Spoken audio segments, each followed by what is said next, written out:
Well, let's get started then. We got any mathematicians here? Just one, huh? Well, I was going to tell you, I was born in 1929. How old are we now? 82. 82? 82, okay. No. Is that older or younger than some of you? Is that right? 29? No, it's 92. He's 92. Okay. Okay, Out of decade. okay. Now this class is advertised as some adventures of the presenter in their lives. So that's what I like to talk about. So let me tell you a few. First one, of course, I've told you already, I was born.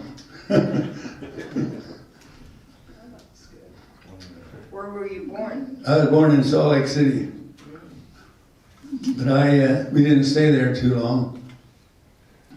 Does anybody know what happened in the world shortly after I was born? It was quite a drastic thing. The Dust Bowl, one thing. The Dust Bowl in Oklahoma. stock market crashed and there was the Great Depression came on. Yeah, Any of you lived through that? yep. That was the year you were born, Dad.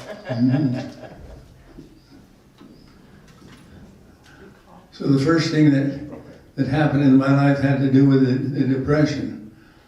In those days, things didn't travel as fast as they do now. In fact, even the Depression, which started back east after the stock market crash, didn't reach Utah until about 2 years after it started back there. We were doing still pretty good out here. But when it did reach out here about 2 years later, it hit my family, my parents, pretty hard. Anyhow, in 1932, Great Depression hit pretty hard out here. And by the way, I'm the third from the oldest in a family of 11 children. I might as well add to that, I have myself and my wife had 10 children.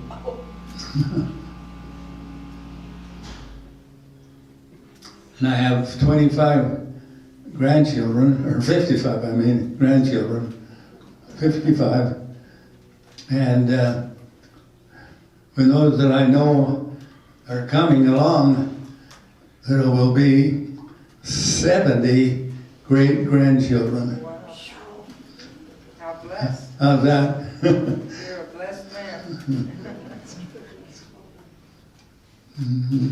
Well, first instance that I want to tell you about took place after the stock market.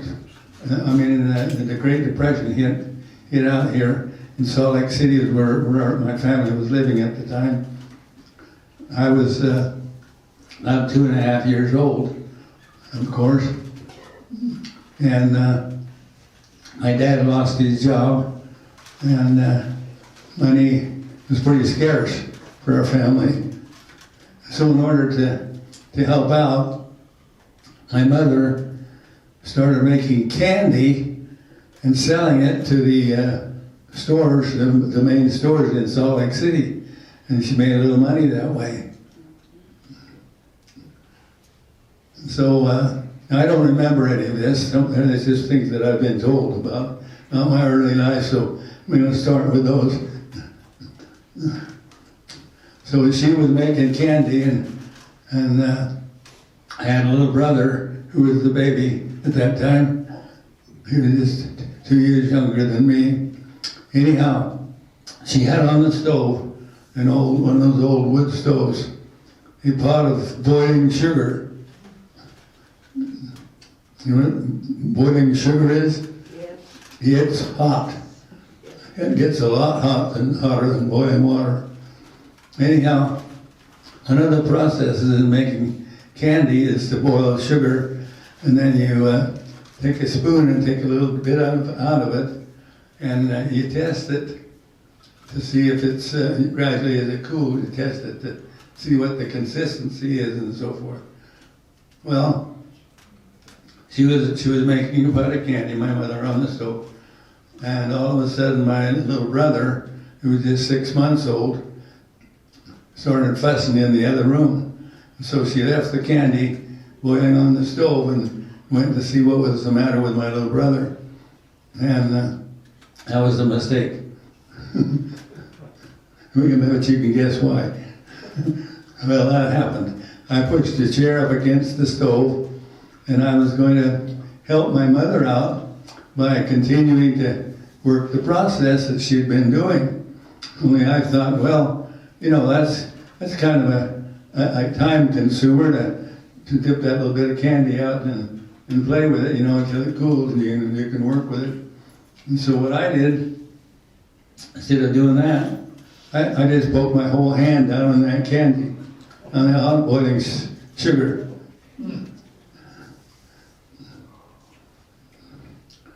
Well, of course, my parents and my two older brother and sister came running to see what had happened, and they saw me wiping my hand on my front and pieces of flesh falling off my fingers. Well, my dad finally got a hold of a doctor, and he came, looked at it, and he said, well, the only thing I can see that you can do is to amputate that hand. Cut it right off. Because, you know, it's this bone's there.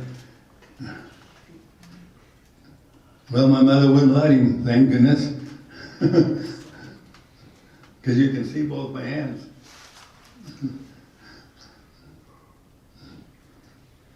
Anyhow, she soaked my hand in mineral water that came from the American Fork, the Pleasant, or the Spanish Fork. Used to be a resort down there that had mineral water in it that they sold, and she had got a hold of some of that, and every day she soaked my hand in it for a while, and it started growing flesh back on it.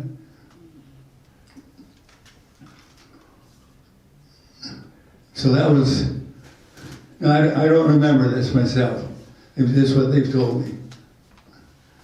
So I'm kind of glad that she didn't follow the doctor's advice at that time.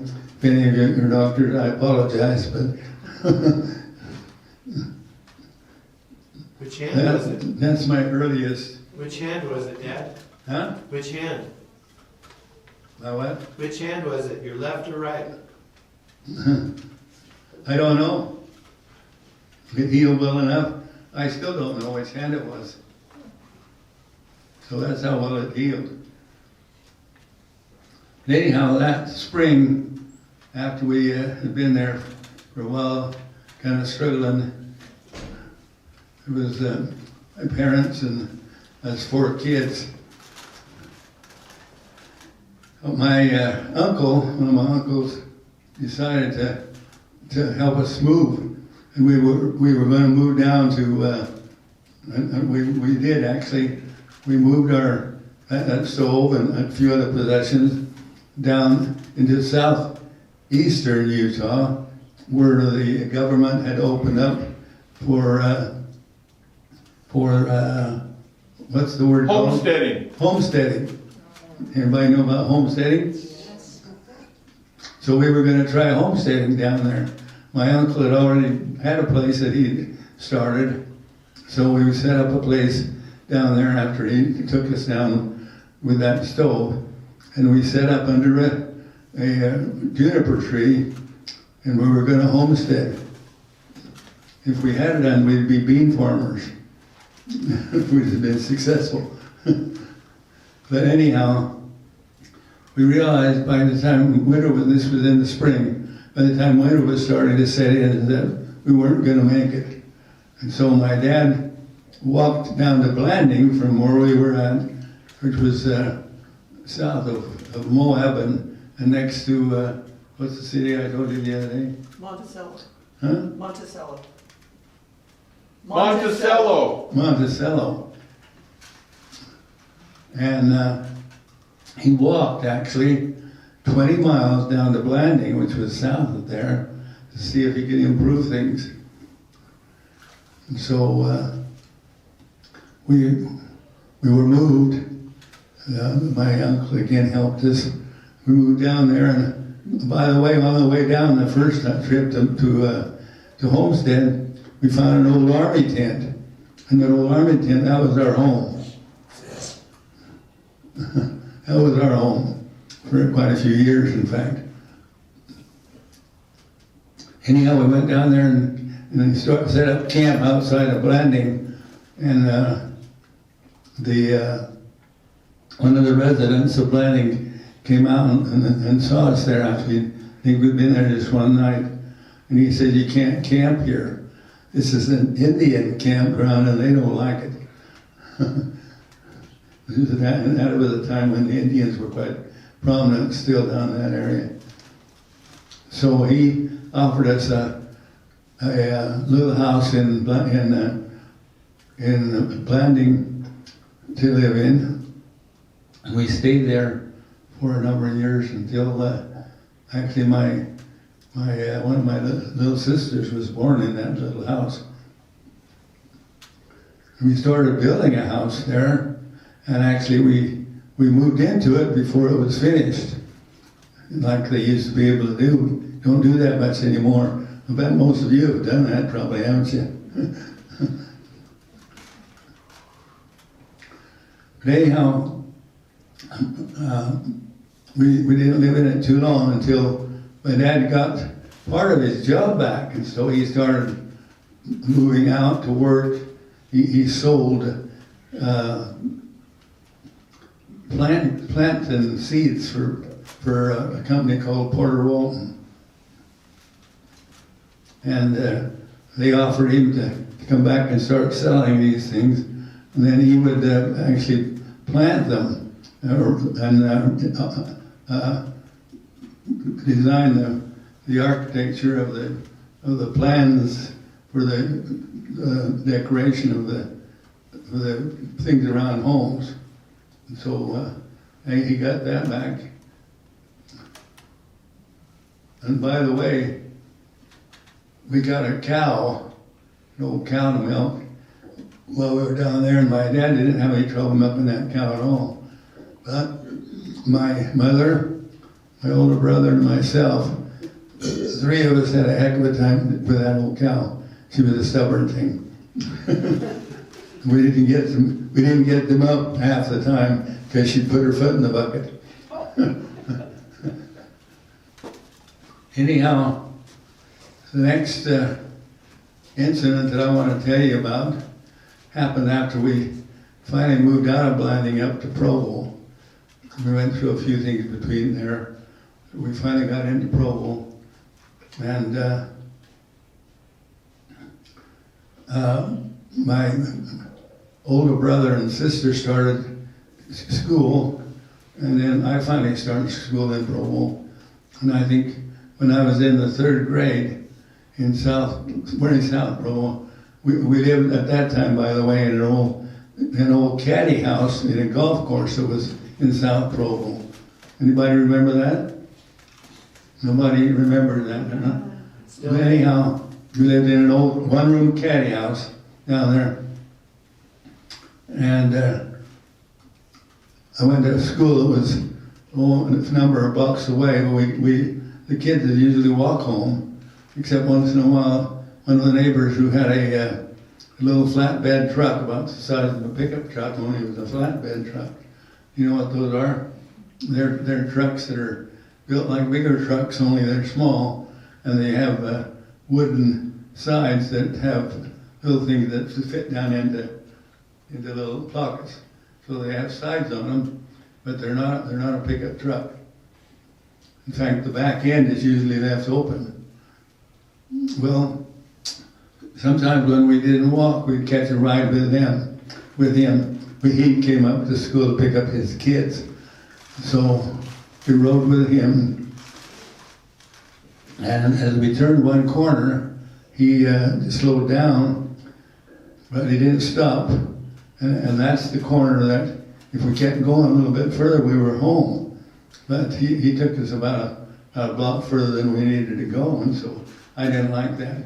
And I didn't like the fact that when he got to his place, he was a junkyard dealer, and he yelled at his kids, and I didn't like that. My parents were very kind and good people, although my mother, she knew how to use a whip a little bit.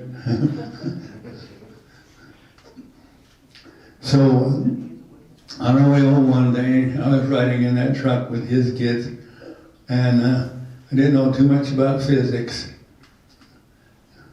I have one of my sons teaches physics now in class up in Rexburg, actually. So as we were going around this one corner on the way home, I decided that I could just jump off the back of that truck. It slowed down, so I figured, well, it slows down enough for me to jump off the back.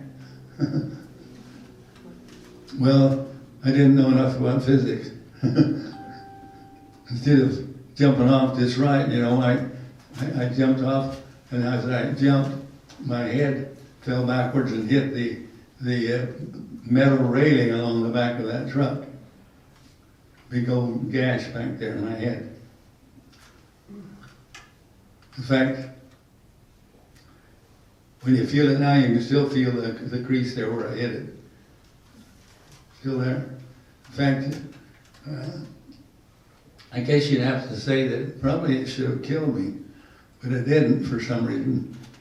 And I remember just a couple things from the next 2 or 3 days. I remember laying on a bed on the porch of the house that was closer to that corner. And then I remember my mother walking me with her home just a block away into that caddy house. And I don't remember anything after that for about 3 days. I was in a coma. So that's a pretty good incident to have in your life.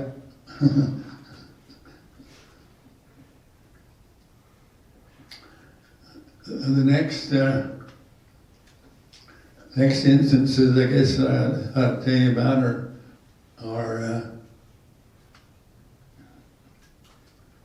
well, I won't tell you about the serious ones. They came much later. But anyhow, in the meantime, I joined the Navy after I got out of high school. I was in the Navy for 4 years, and I was assigned to a destroyer. That's a certain type of ship.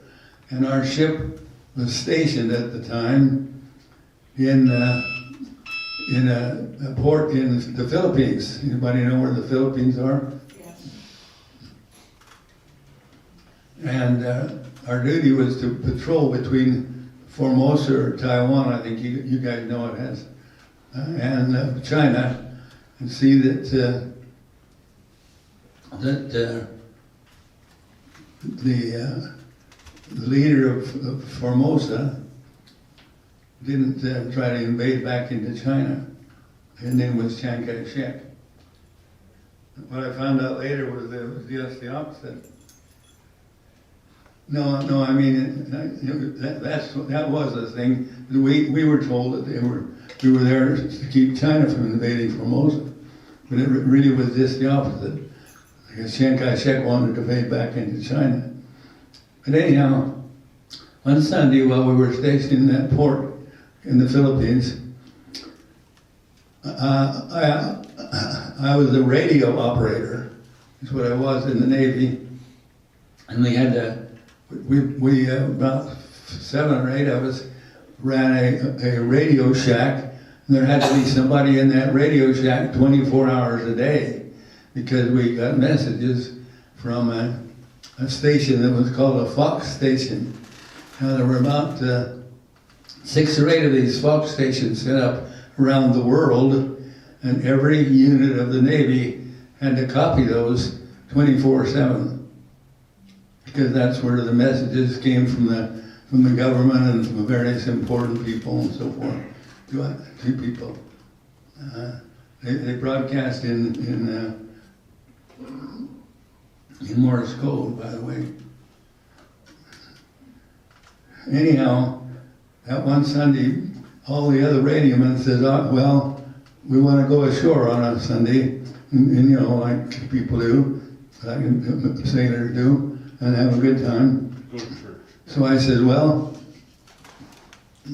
I can hold the radio shack down for a while because I don't want to go ashore." So about 10 o'clock in the morning, the other sailors left me alone in that radio shack copying that Fox station that was broadcasting out of Japan. Not Japan. Yeah, Japan. Tokyo, actually.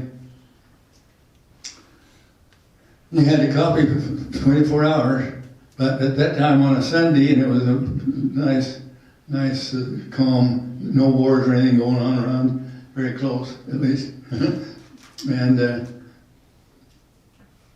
so the other radioman left about 10 o'clock in the morning, and I sat there copying, and it would start its copy on the hour, every hour, and for about 5-10 minutes it would broadcast the messages, and I would copy them down, and then the rest of the hour I had the chance to deliver them to the officers on our ship and take care of whatever needed to be done. Well,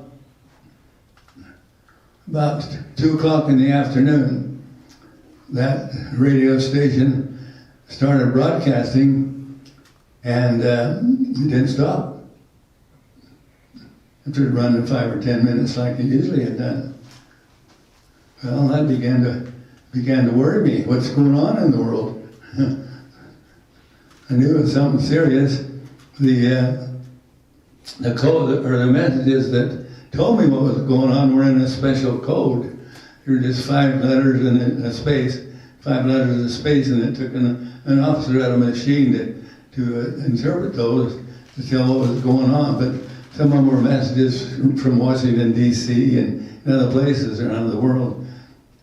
And so after I had copied that station solid for about 2 or 3 hours, I began to get tired and worried because I didn't know what was going on, but I knew it was something very important.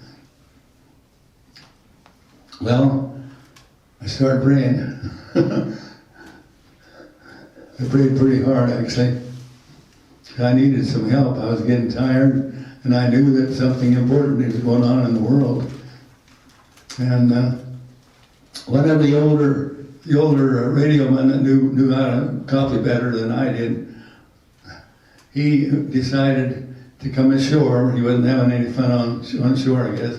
So he decided to come ashore and just go down to his bunk and spend the afternoon there, just doing other things. Well, as he was boarding the ship, he thought to himself, you know, I think I better go up and see how Oliphant's doing.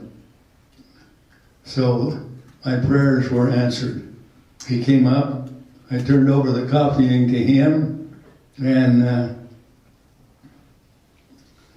started taking the messages to the officers that needed them. And I still didn't know what was going on because they don't call them no old seaman like I was, just a radio operator, you know, everything.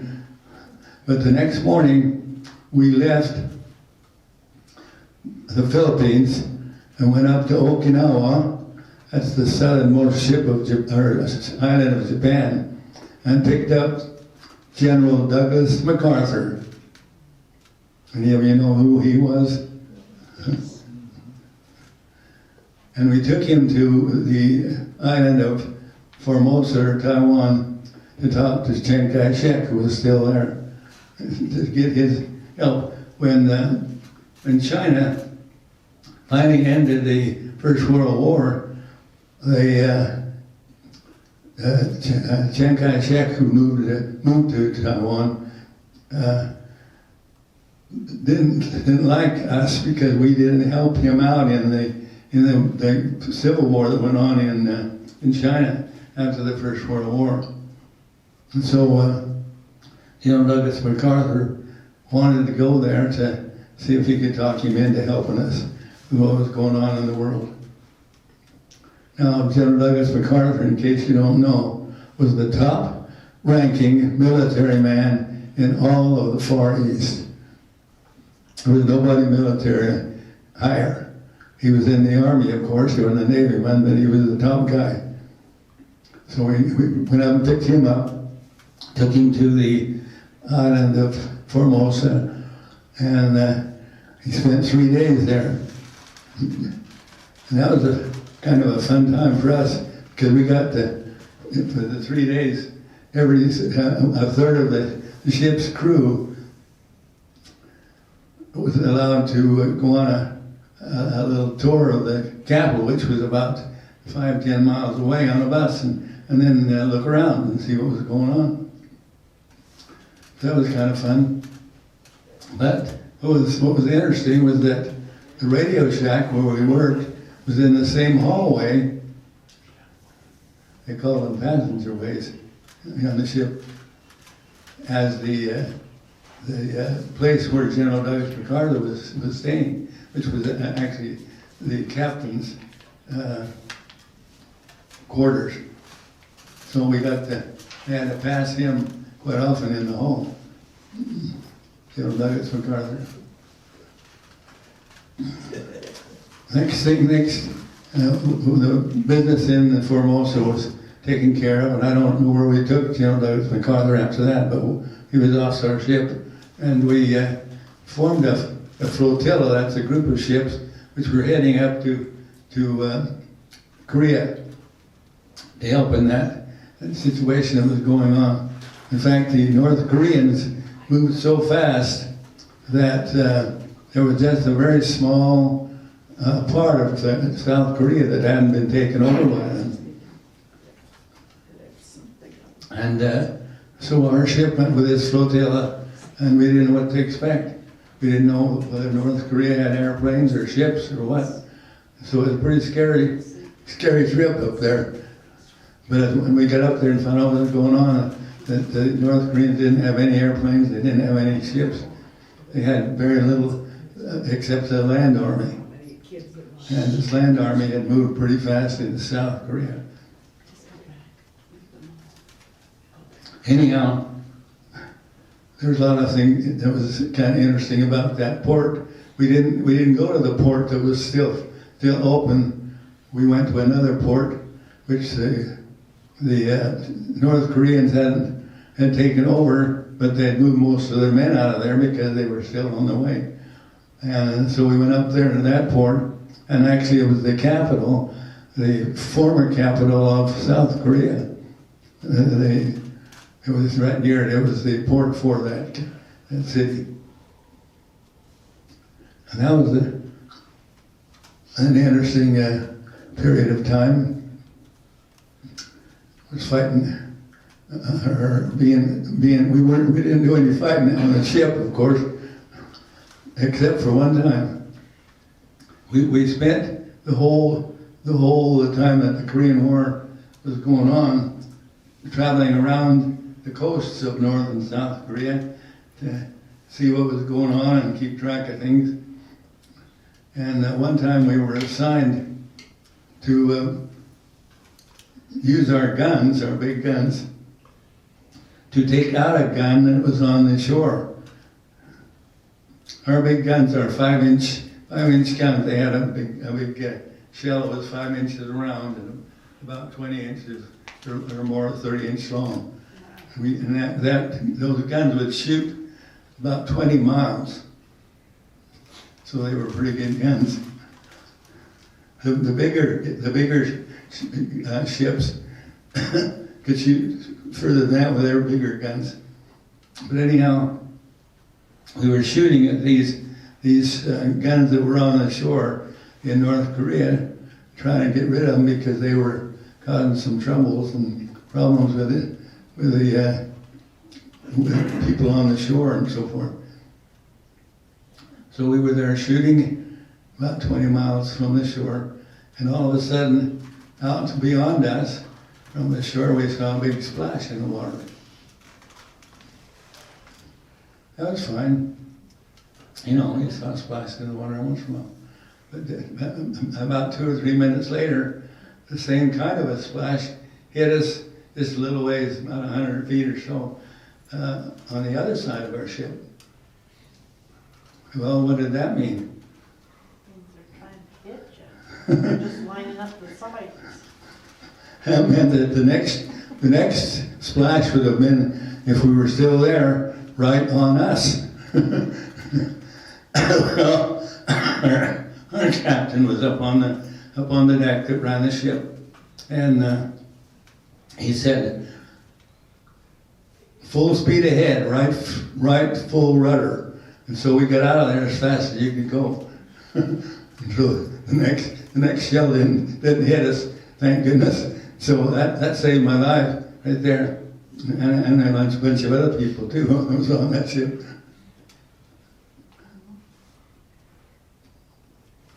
So that was an interesting experience.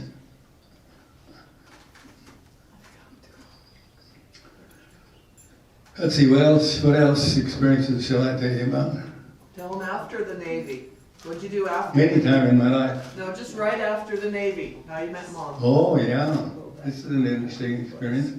I was in the Navy for 4 years. I had joined for 2, and the president, what was the president then? It doesn't matter. Anyhow, he drafted me for 2 more years because everybody was drafted. But anyhow, I finally got out of the Navy and went home, which was, my home was in southern Orem, where my folks were there, and they were starting to build a home because the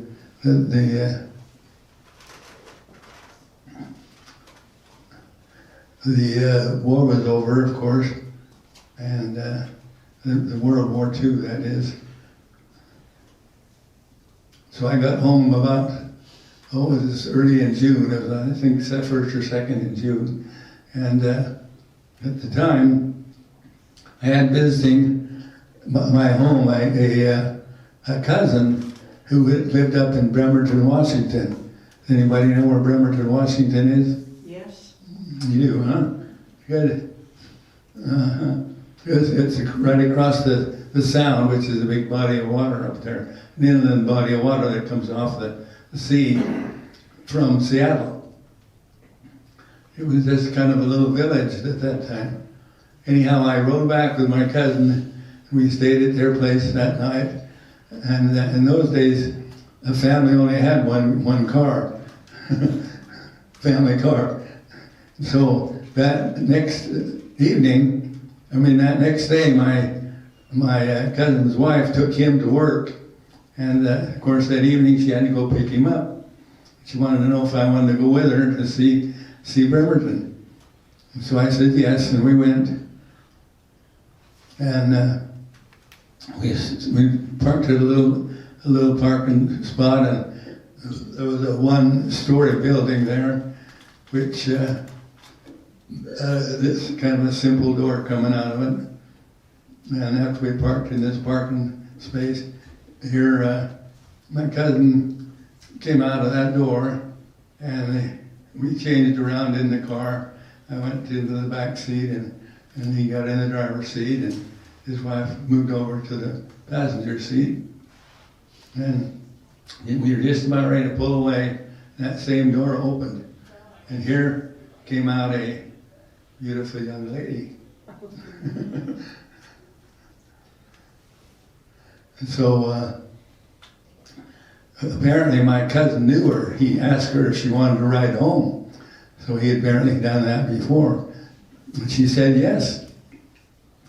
So she had to get into the back seat with me.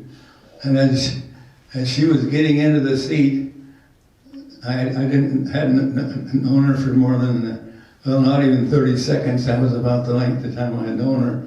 And I had just seen her for that length of time, and then not a very good view of her. But as she was getting into the back seat where I was, something said to me, this gal will be your wife. Well, I found out that was probably the best decision that I made, and I didn't make it. The Lord made it for me.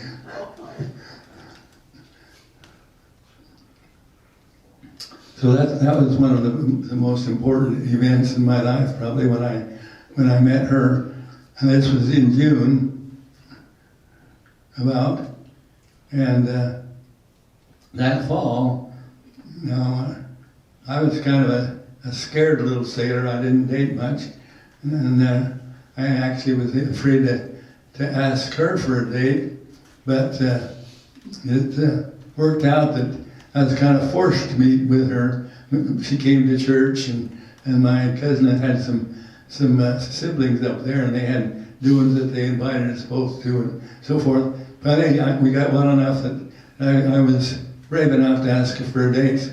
And so we spent that summer dating up there. And that was really, really nice, really fun. But anyhow, as we talked, found out that she had joined the church 2 years before, and she had gotten permission to go to BYU in Provo to go to school. Well, that fall I was going back to school in Provo, and so she rode the bus down with me after we had been dating all summer. Well, to make the long story short, that fall, that same year, just before Thanksgiving, the day before Thanksgiving, we were married. So my anniversary was last Friday.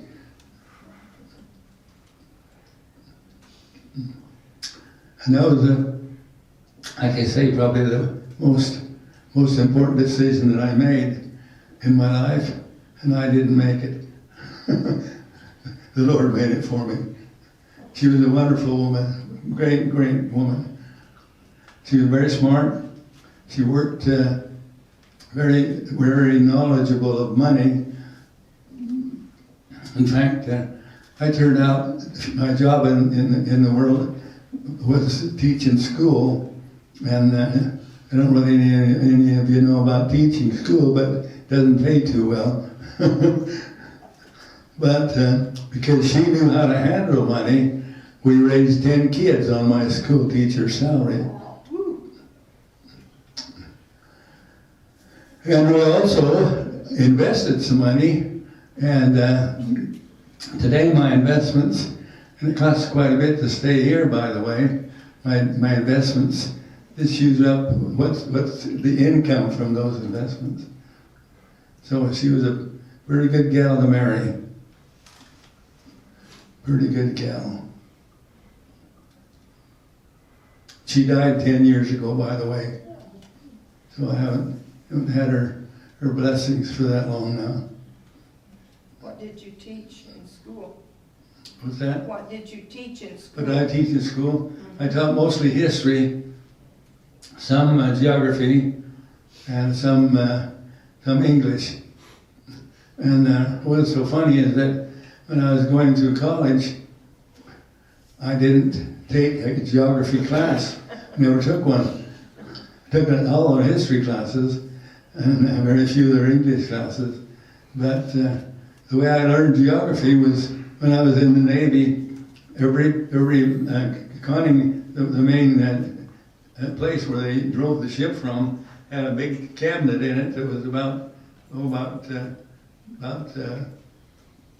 shoulder high, I guess, and it was about 3-4 feet deep and about 5 feet wide. In that cabinet was drawers that were about 4 or 5 inches deep. What do you think was in that cabinet? Maps. Maps of the whole world were in that cabinet. And I used to spend my off-duty time when the ship was important and it wasn't, that room was empty, up there studying those maps, which was real fun. That's how I learned my geography. Never, like I say, I never took a geography class in school. That was the most fun class that I taught was geography. Well, how long are we supposed to take in this doings? Anybody know? However long you want. Well, I guess I can tell you the latest problems that I've had. Right now, I'm blind in one eye. I can only see out of my right eye, and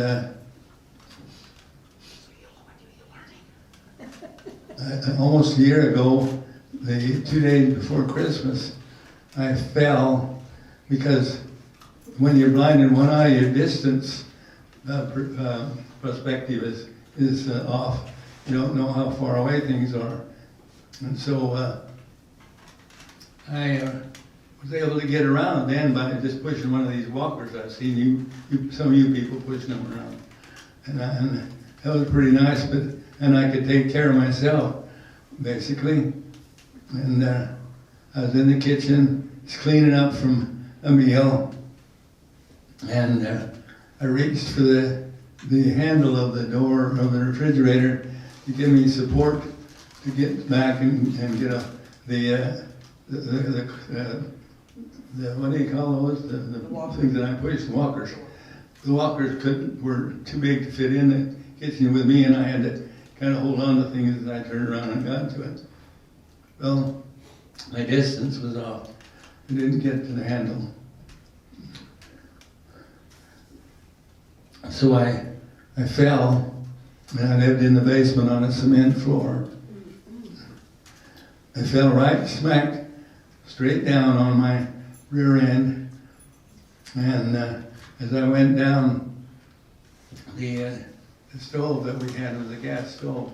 My one arm, my right arm scraped along it and pulled all those grill things off, which made it quite a bit of racket. And after I looked down at after I had fell, I was laying there on the floor, I looked down at my feet, and my one foot, my left foot was in the wrong position. It was twisted almost backwards. So one of my daughter-in-laws happened to be upstairs, and she heard the fall, and she came down, saw me there. The Pleasant Grove Fire Department took me to the hospital,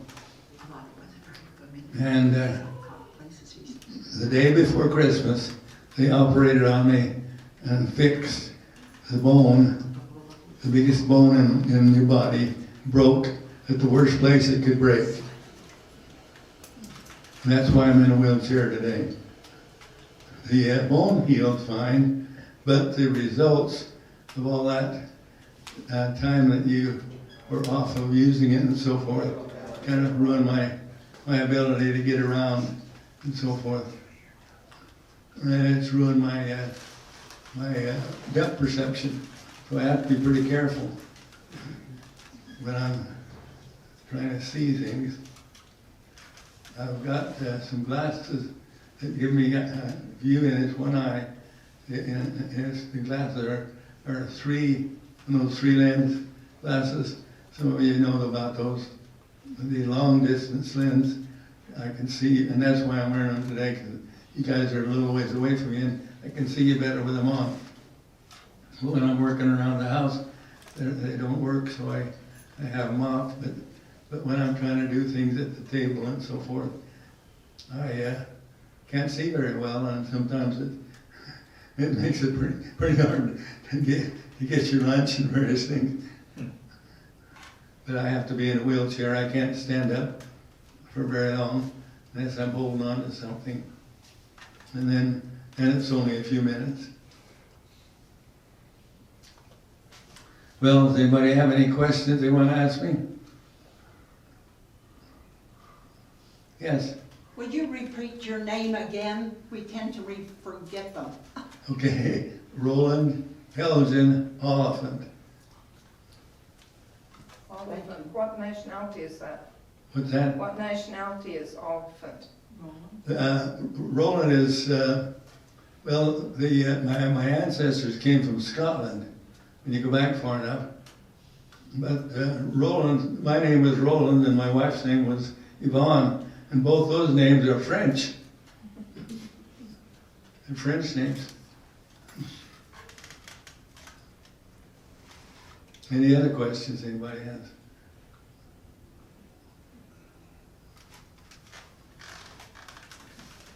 Anything else you want me to tell you about?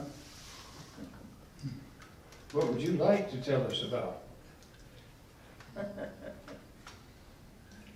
I don't know. What's interesting in my life besides what I've told you? Well, I tell you a little bit about. Well, I did mention the fact that I taught school, and I'm going to reveal something to you that probably some of you won't appreciate, but I have dyslexia. Anybody know what dyslexia is? Yes. Well, I have it quite seriously. But I also have the blessings of dyslexia, along with the problems. One of the problems I had with dyslexia teaching school was I had a hard time writing on the chalkboard. You have a hard time writing on the chalkboard. Yes. But you also had sympathy for those children that you had that had dyslexia. Not all of them have it, actually. No, but those that did. Well, you have to ask them about it, I guess. I got Been there and done that. three of them here, my children. That's when you can't be this way.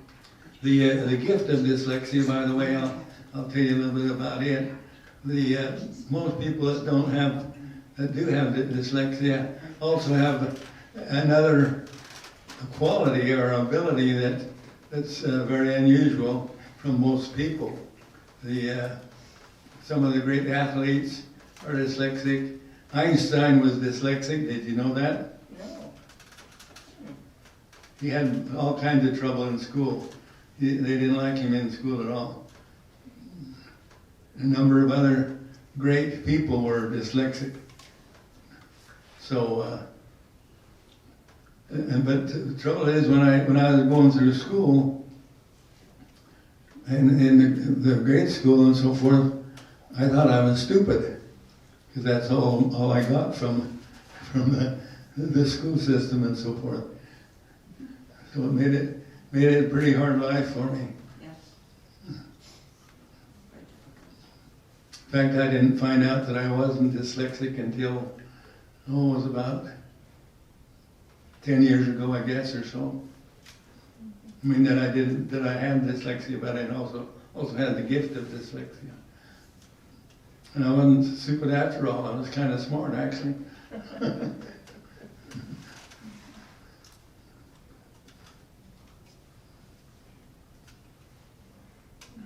Well, any other questions? Well, that was really interesting. Thank you. Very good. Yeah. Where were you when the atom bomb went off? When Truman set the atom bomb off in the Philippines, where were you? Were you still there in the Philippines? You know, during World War II when they set off the atom bomb? Well, I was just a kid then. Okay, that was long before you. That was 10 years before you. Yeah, then you weren't there until the Korean War. Right. Mhm. Yeah. Yeah. You go ahead. You got a question? Anybody else?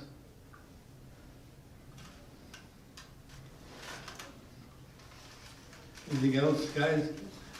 That's good. Joy? Yes. Well, I'm going to say to you, Roland, that we're glad that you're here, and we're all happy here, and we're all a family. And so we welcome you Well, thank you. to. I've been here now three months, in this place. Are you enjoying it here? Well, that's another question. Well, you have to get used to it, and then you have to learn when the activities are, just like now. Right. Like half the people are taking their nap, and when they get up at dinner, they'll say, "Oh, I meant to go to that." Happens Right, every week. right, yep, yep. That's the way it works. I don't go to, I'm not too sociable generally. I don't go to many things where there's other people. I don't know exactly. I probably should change a little bit, I'd be happier, but. Yeah, that'd be a good change, then we'd get more acquainted. Mhm. But I'm not able to get around and very well. I have to be in a wheelchair, and that's awkward. You that are in wheelchairs know that. Well, the staff would bring you anywhere you want to go. All you have to do is push your little button. and they'll Oh, I know come- that. they'll That come one and in take mine you. gets pushed a lot. Yeah, yeah. It gets pushed a lot. I have a lot of help from the helpers here. In fact, I have a nurse that's going to meet me upstairs about the time I get up there and back in my room again. That's going to go over the injuries and bed sores and so forth that I have. You know, I told my kids that you had to get old to go through this, it'd kill a young person. Right. Yeah, we're tough old birds, aren't we? Yeah.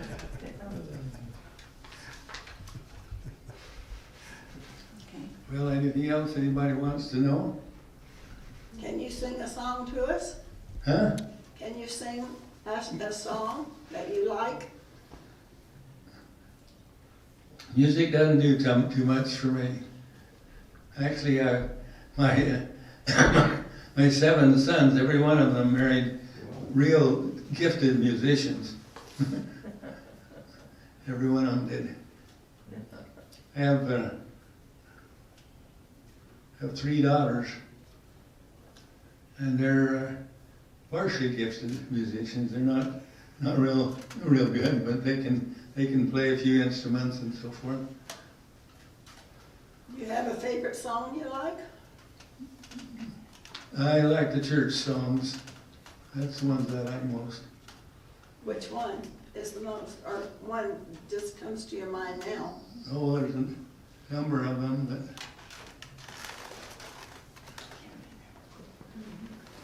She'd probably play it for you if you could think of it. Very talented. yeah. Well, let me end this by saying I envy you people that can walk. And they envy you greatly, because I used to be able to. I know what it is, but can't walk anymore. Probably never walk again.